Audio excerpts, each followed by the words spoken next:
ময়মনসিংহ নগরীর রফিকুদ্দিন ভুইয়া স্টেডিয়ামের পাশে 18% জমিতে নির্মাণ হচ্ছে ব্রহ্মপুত্র টাওয়ার নামে বহুতল ভবন। জমির মালিকানা দাবি করে টানানো সাইনবোর্ডে নাম রয়েছে 45 জনের। তাদের কেউ শিক্ষক, রাজনৈতিক নেতা এবং সাবেক আমলা।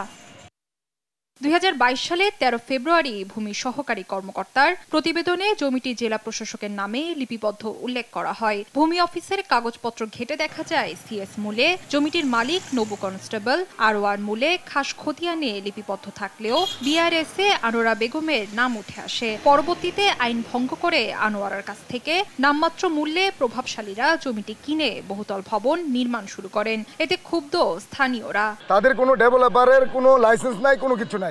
তারা বিভিন্ন জায়গায় জমি কিনে আর বহুতল বিল্ডিং করে আর তারা বিক্রি করে। এই জমিটা নিয়ে আমি সিএস মূলে মামলা করছি কোর্টে।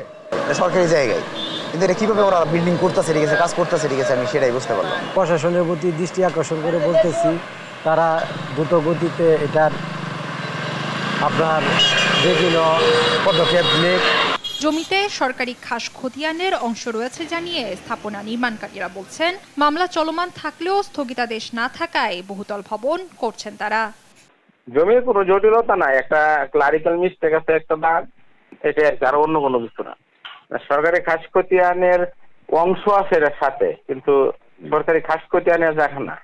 অনুপস্থিত থাকাতে তার উপরে কোর্ট একটু নাখুশই একটা স্থগিতাদেশ দিয়েছিল যে শুনানি করার আগ পর্যন্ত স্থগিত থাকবে। পরে উনি যখন শুনানি করছেন তখন ওই আদেশ প্রত্যাহার হয়ে গেছে।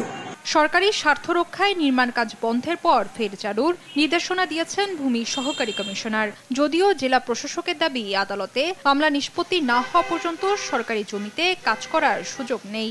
ব্যাকেট হয়ে গেলে যদি আদালতে কোনো নিষেধাজ্ঞা না থাকে তাহলে কার্যক্রম চালাতে কোনো বাধা নিষেধ নাই।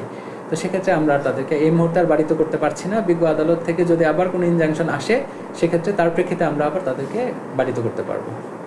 কোনো জায়গা অবৈধভাবে দখল, সেটা অন্যত দণ্ডনীয় অপরাধ।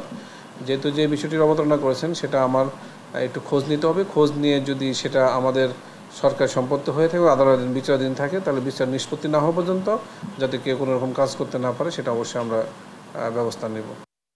এর আগে গেল বছরের 11 মে সদর উপজেলার তৎকালীন ভূমি সহকারী কমিশনার HM ইবনে মিজান নোটিশ জারি করে জমিটির হোল্ডিং বন্ধ করেন। নিউজ ডেস্ক, দেশ টিভি।